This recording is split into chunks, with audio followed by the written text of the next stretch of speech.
Peeck, once again, I want to thank you very much for this opportunity to speak with you. Yeah, it's okay. Okay, I It's an consider honor it for me. a privilege. So thank you for this opportunity. My website is called Meaning in Ministry, and the purpose is to talk about using logotherapy, existential analysis in ministry, pastoral care. Yeah, Seelsorge, which I like that word.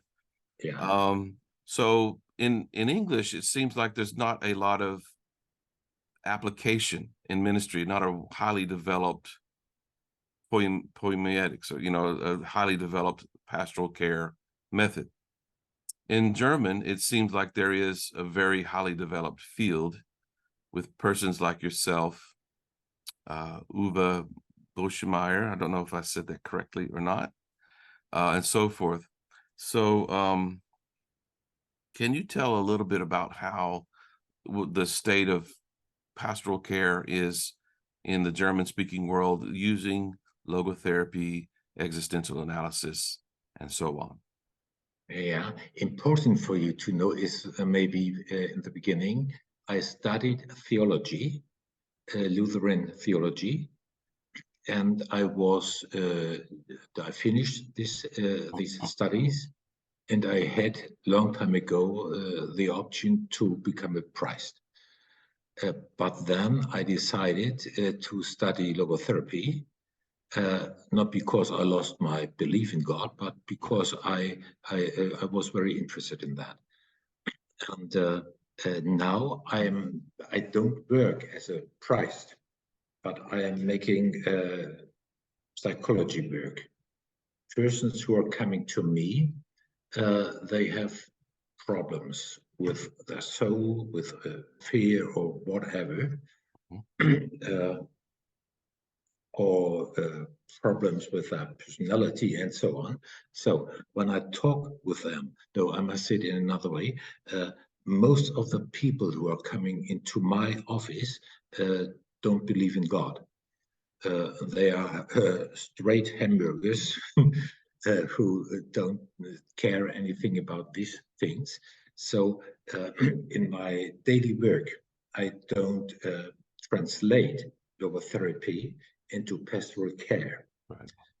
But when you look into the anthropology, into the background, into the philosophical background of logotherapy, there you can see that logotherapy is open for also for spiritual questions and so on. So I think it is very, very good and very possible to translate the daily work as persons into pastoral care. That is very, very clear.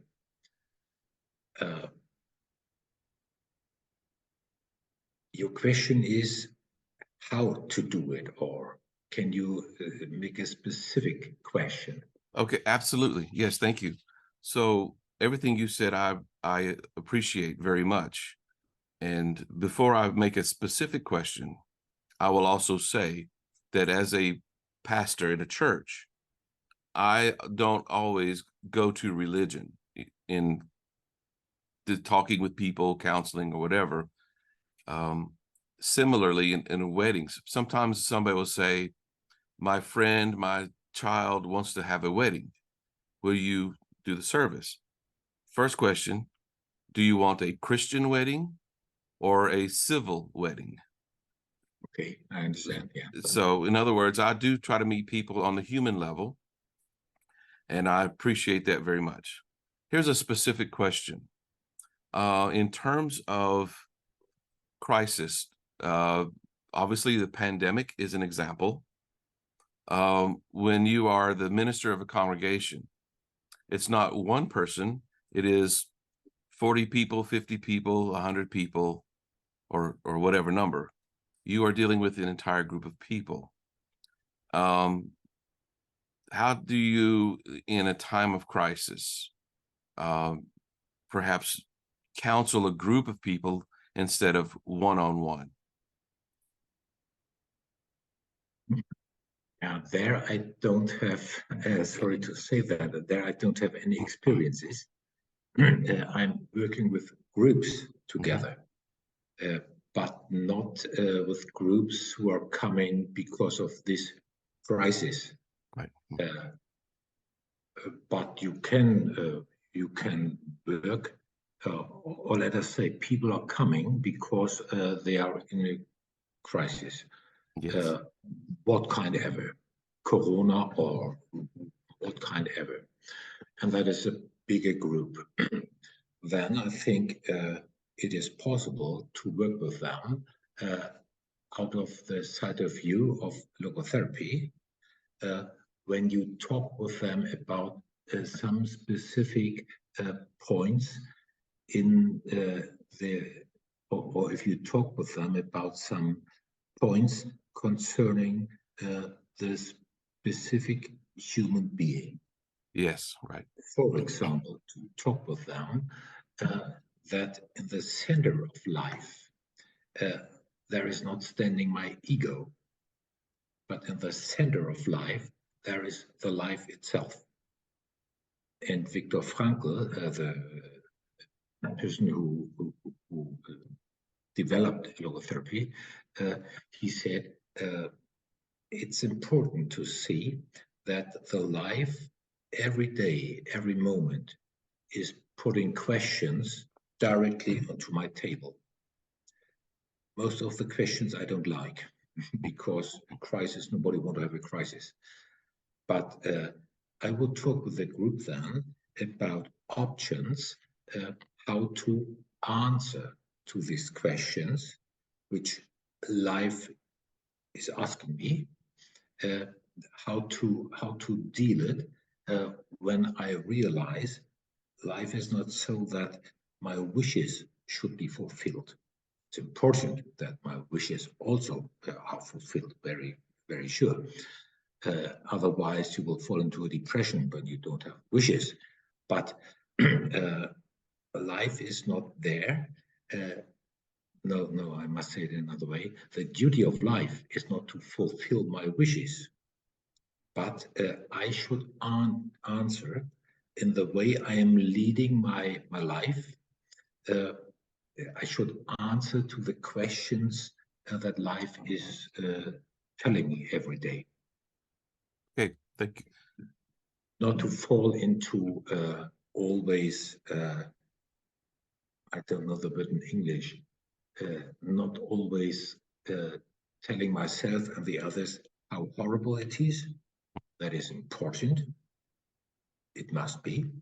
But afterwards, I have to look how to find a solution for going forward in this crisis.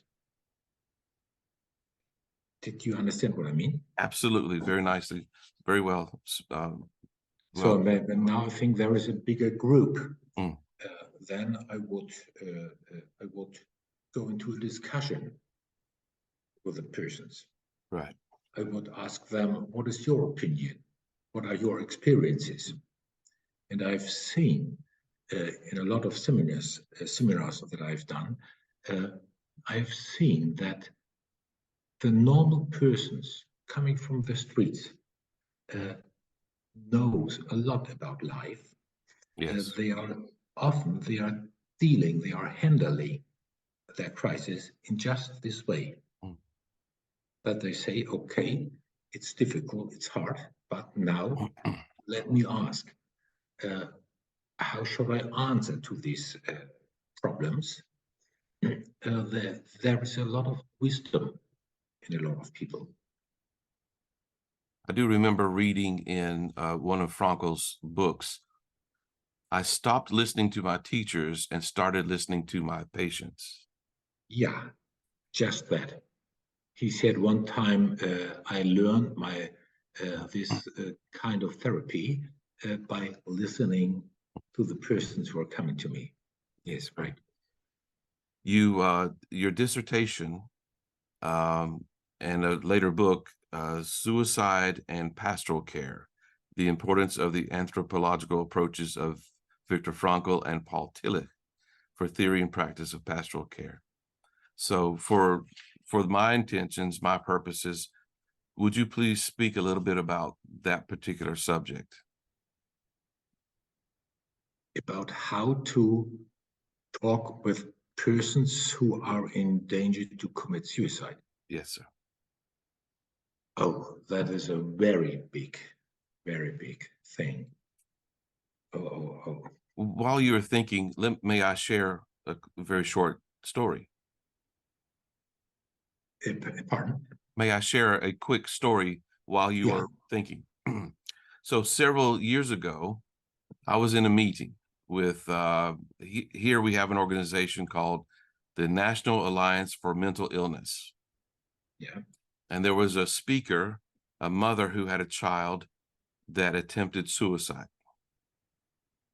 So I said to the mother, my goal as a minister is that worship is therapeutic.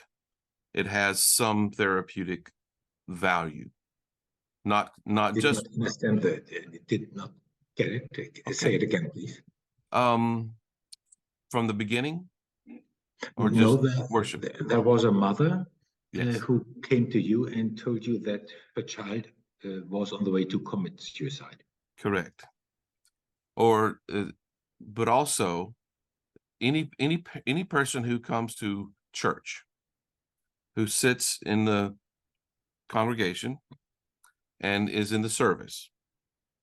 I asked this lady, what element of worship is most meaningful? What is worship? Praying, singing, Okay. Eucharist. Yeah. Okay, Yeah. sorry. So which part of that service is most meaningful to someone who is contemplating suicide or has lost a family member to suicide? She said immediately, the pastoral prayer. I'm sorry, I don't know how to say prayer in German. Gebet. Gebet. Gebet. Gebet. She answered, the most important is the prayer. Yes. Okay. And so then she explained, if the priest or the pastor who is praying to God for the entire congregation talks about depression, suicidal thoughts, or whatever, it's like a relief. It helps to, they're talking about me. So I wanted to include that in this question. Your thoughts about pastoral care to someone who considers suicide, and pastoral care to someone who attempted or Yes. suffered from it. Yeah, I will try to answer. Okay. So, very important is when there is a person who's on the way to commit suicide. Point number one, this person needs help. That is very clear. Point number two, it is always important that a specific doctor is working together with the pastor or therapist or whomever. Because in Germany, we call that Psychiater. Because sometimes it is necessary that a person gets some medicine. So that is clear. Then it's important to understand a little bit about what is inside a person who will commit suicide. Very important is persons who are on the way or who are in danger to commit suicide. They have big aggressions inside. Not always so, but often they are very full of hate, of aggression against other persons. And they didn't have the chance to bring that out really in a way that is acceptable. They take it inside. Right, I see. Then often persons who are in these situations had a lot of crises in their life before. They were frustrated and so on and so on. So point number one, when you talk with a person or want to help a person commit suicide or wants to commit suicide, first of all, you must listen very, very careful, asking this person, let us talk about the pain you have inside. You must open your ear and you must have the courage to listen about the pains, about the frustrations, and so on and so on. That is point number one. Point number two, the side of view in which this person is looking into life and into his life is very, very narrow. He doesn't see that he is always more than his pains, than his frustrations, and so on. Mm. So it is also important after he brought out his pain and his aggressions and so on. After he talked about that, it is important to ask him, is that really all that is inside your person? Is that really all? Is there nothing else? Mm. Often you can see there are other points. For example, the hope that he will get help from the person with whom he is talking. So another important point is to talk with him about the question, what up to now have you done to solve this problem you have? Not always, but often you can see they have not done so much. And that will open the space. You can tell them, look, I myself, I don't know now in this situation what to do. But if you give me the trust, if you will come again that we can talk, then let us look together which ways maybe we can find.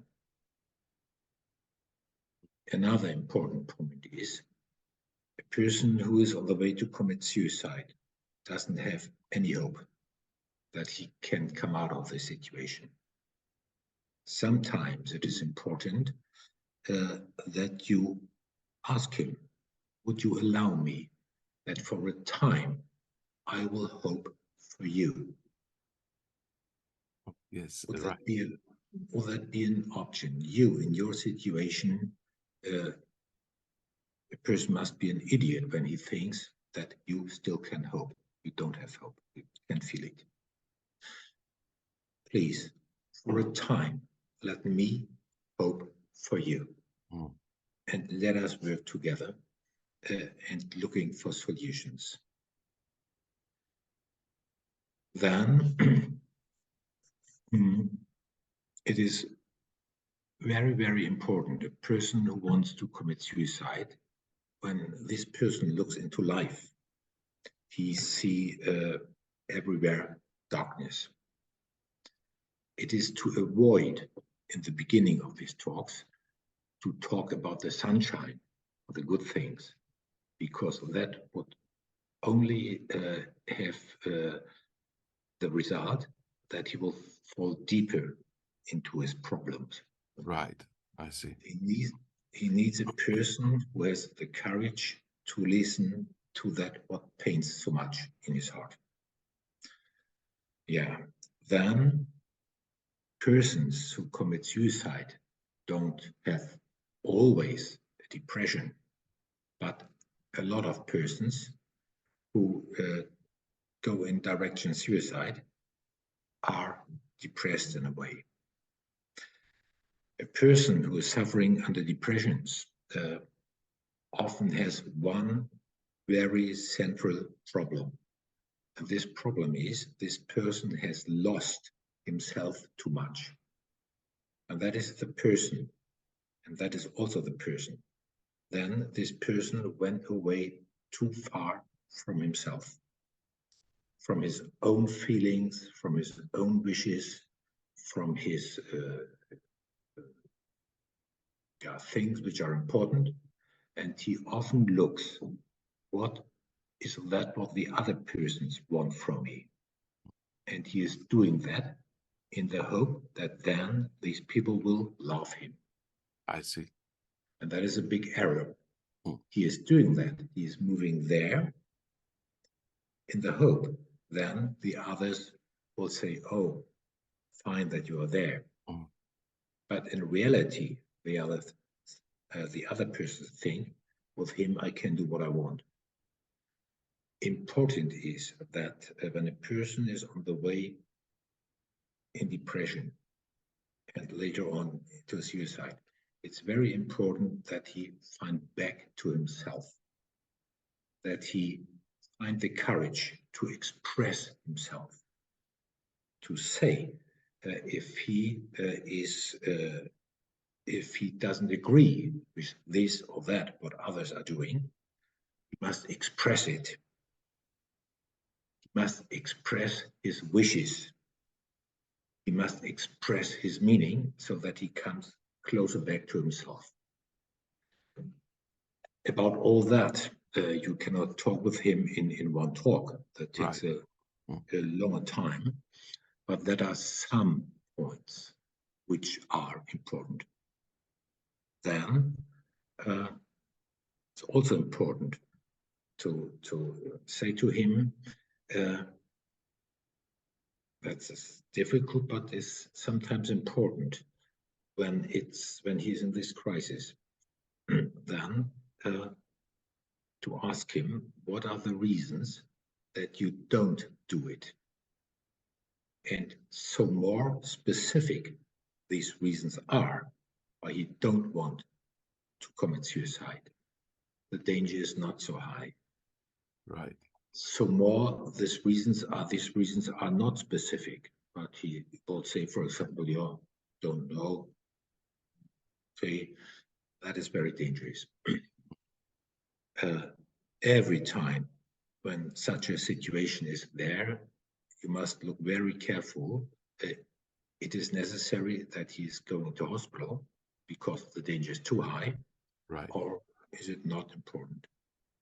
Then sometimes important to ask him, come on, let us talk. How will you do it? How? So more, there is a specific plan at this place, at this time, and in this way. So higher the danger is. And to ask this question is also important because when he is talking about it, then he can feel again what he really wants to do. And then the question is important, very important. Is it really the time now? Really now the time to finish your life? Are all other ways tried? Is there no other way that can help? Often there are other ways. I see. Mm-hmm. And then important is you must tell him one decision I cannot take away from you. If you ask me, I would say to this person, my wish would be that you're in life. And my wish would be that you come to me and we can go on talking. If you want that or not, this decision I cannot take away from you. If you want it, be sure I will be there. I will go this way with you. There are some little points which are important. The most important point is very, very often, when a person wants to kill himself, there are a lot of aggressions against mostly one other person. And that is important to find it out. Mm-hmm. Sometimes you can ask also, let me ask you, whom do you want to kill in reality? Really you? Yeah. Or is that the horrible teacher from long ago? Is it your mother, your father, whomever? Surely you should not kill them, that is clear. But it is important that the aggression that is towards himself gets the right direction. I see. And he is going to this person and tell this person what he really thinks. So, and when you now ask what has that to do with pastoral care, what has that to do with God? These points I just talked about, that is not pastoral care. Maybe pastoral care starts afterwards when you pray for him. Right. You must not tell it to him that you pray for him. But that is one option. Mm-hmm. If this person is open for spiritual questions, then it is also possible to talk about these questions with him. But there's one danger. A person who is deep in feelings of suicide, often when he is praying, he himself is praying, he doesn't feel anything. Right. Oh, okay. And then he will say, you say, I pray, even that doesn't work. Nothing. God looks away from me. I see. Then the danger of suicide is higher. So there is, can be dangerous. So now you must give me an answer. Is that did I answer to your questions or That some was centimeters? that was wonderful, and I'll tell you why. Number one, as a minister, we don't have as much experience as a counselor or a therapist in dealing with this. So if I encounter someone who wants to commit suicide, I have a better idea from talking with you how to approach it. And from what you just said, I think one of the first things a minister does not do, we don't talk about God. We talk about that human to human relationship. And because I understand that bringing God into the equation can make it worse than better, at least in the beginning. So that was wonderful. I really appreciate it. I have maybe let me say one thing. okay. Always when a person is in this kind of problems, let it be depression, let it be suicide and so on, it's really very, very important that a specific doctor is in the team. Okay.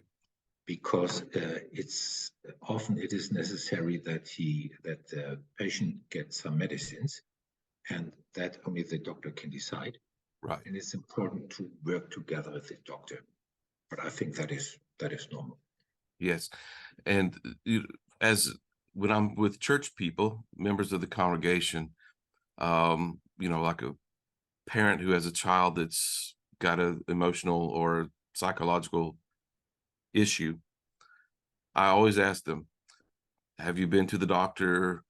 Is there a physical cause? Is there a psychological cause? Is there autism, bipolar, or whatever? And so we do our best to handle that. And then as the pastor, come alongside the parent, accompaniment, with the family or with the person to help them to find those inner noetic resources that we talk about in logotherapy.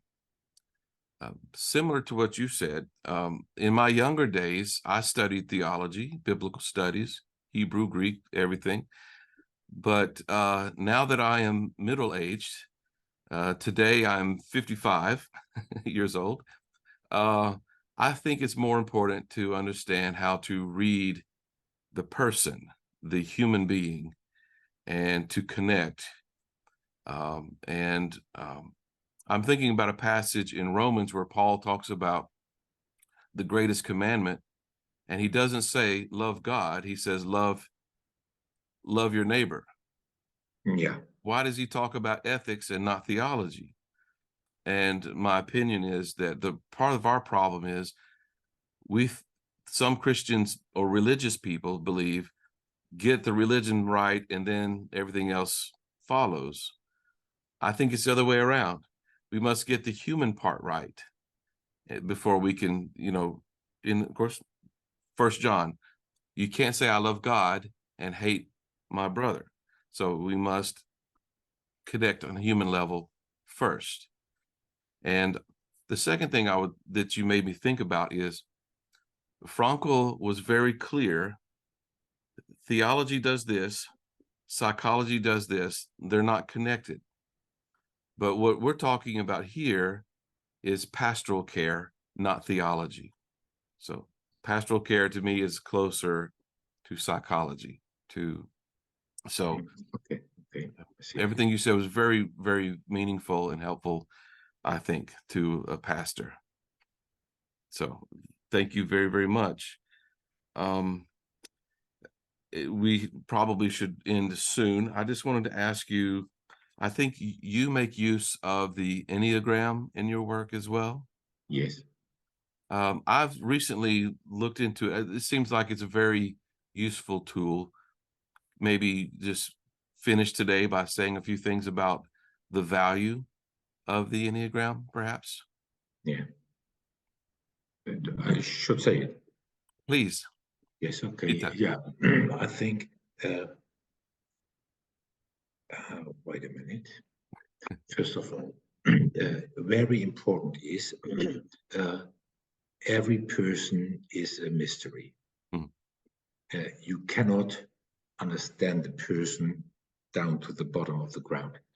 That is not possible. I say this because sometimes when persons are using, for example, Enneagram, then they are doing so. A person must be so as it is described in the Enneagram, and then they know the person. That is not right. When you see that the headline is human beings are mysteries, the word in English is right. Okay, then you don't abuse Enneagram for saying that is that type, and that's all. Right. Okay, but under this condition, I think Enneagram is a very big help for seeing where is the basic problem of a person and what are the basic options. You see persons who are coming to persons like me or like you, they have 20 problems, they think. This and that and that and that and that. So when you now are always talking about the daily problems and this and that and next time this and that, then you are confused.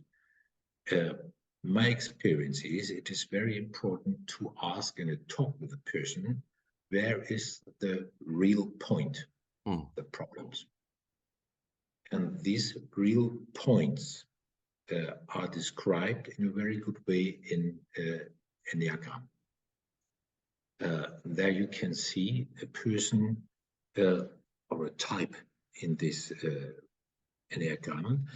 There are 9 types, and every type, he doesn't have 100 problems, but only some very specific problems. But these problems, they are there. And to go down to the ground of these problems, to work on these problems, and also to work on the options from this type. That is very helpful, I think. When I look at my person, I know the main problems from my structure. I also know what kind of chances are in my type. And when I look into my daily life, then I see a lot of daily problems. I can bring down the main problem and to work on this problem and to work on the objects of my type. It's very helpful. Sometimes it is not so easy to find out to what kind of type a person is belonging. That is sometimes difficult, but for me, Enneagram is a big help in my work. Okay. Also Also very big help, you wrote it in one of your messages, one big help is the way into the subconscious. There I work with that what we call in German, wertorientierte Imagination. In English, maybe value-oriented personality development, value-oriented, what did I say here? Yeah, I guess the value-oriented existential analysis or something, but you're looking for the inner values in terms of an image rather than a word. Yeah. But important is there, these pictures that are coming up, they don't come out of your fantasy, and they don't come out of your thinking. That are not pictures that you are remembering from earlier days. They come deep out of the subconscious, so as the dreams a person has in the night. And there it is, these images, these pictures who are coming up to make try to bring a person a little bit down, to relax and so on. And then you try to go with him into his subconscious. That is not hypnose. Right. All the time long he is by full conscious, but inner pictures are coming up. These pictures are not only pictures. These pictures are energies. These pictures are strong feelings. The pictures are expressing strong feelings of the inner person. And I have seen when a person is coming into contact with these deep inner pictures, there are good pictures and not so good pictures. But when a person is coming in contact with these pictures, that gives him very much strength. And there is a big bridge from logotherapy to theology. You see, most of the people who are coming here to my work, they don't believe in anything, not God or whatever, maybe in a German bank or in money or whatever, but nothing else. But when they are going deep down into their subconscious, then you can see that there are enormous, strong religious forces. They see wonderful pictures wonderful pictures that belongs into their spiritual context. When they see it, often they are ashamed because they are thinking, that is old-fashioned, I don't need it. But you can see when they come in contact with them, they have big feelings of hope, of trust, of joy, of love. They have big feelings of being at home, of being in a good hand of the life. So in one word, when you work with these pictures, or with this tool, then you can see there are coming up a lot of pictures which are not so fine. Mhm. And then you must handle these pictures in a specific way. But the focus, the point we want to reach, are not the not so good pictures, but we want to reach the strong pictures, pictures of hope, of love, of peace, of joy, and so on. And Frankl, he wrote a book, Der unbewusste Gott, My the favorite. subconscious. Yeah. Yeah. And I can tell you what he wrote is right. Yeah. The sense of this book is that every person, let him be a Christ, atheist, or Jewish or Muslim or whatever, he says every person has a deep, deep knowledge about God. Mm. He doesn't say about the Christian God, the Jewish God, Right. the Muslim God, but about God. And that is one experience for me. I'm working now around about 36 years in this job. One of my experiences is that that is true. When you go deep enough into the subconscious, then you can see that there are pictures. Pictures is the wrong word, but I don't know how to say it another way. Image. So, there are images that that are very specific, deep religious images. The wertorientierte. Imagine, I don't know, the vert. Did I say that okay? Obviously, my German is not good. The value imagination, the value-oriented personality development, and so forth. This must require specific training. It's not something you just do. You can't just, yeah. You must see the images, the pictures are there in everybody.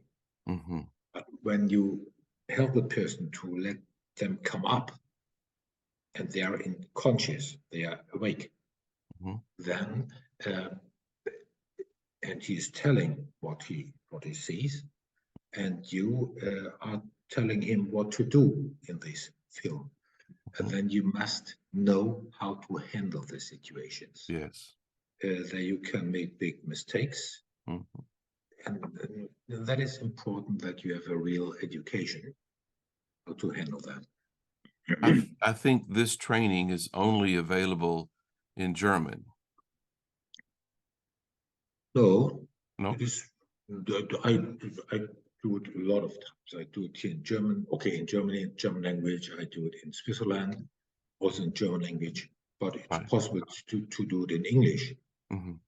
But as far as training, if I want to be trained in this process, I must learn German better so that I can study with someone like yourself, or because I don't think the training in value-oriented, right, I don't think it's available in English. That's what I was thinking, but it's very powerful.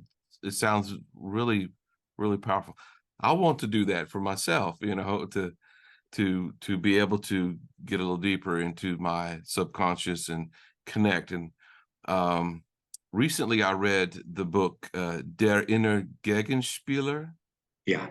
Of course, with an electronic book, you can highlight it, translate it to English. So obviously, you know, I cheated a little bit.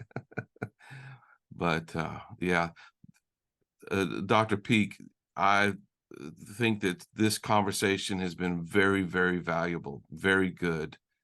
I appreciate it very, very much. And if I could ever return the favor, I'd please call upon me to do so. I will. But I know that you have to go, and I appreciate your time, and I will be in touch really soon. Okay. I thank you very much. Okay. Vielen Dank. For taking contact to me. I wish you all the best. And you as well. Thank you. And we stay in contact. Please. Bitte. Okay. God bless. Okay. Thank you and bye-bye.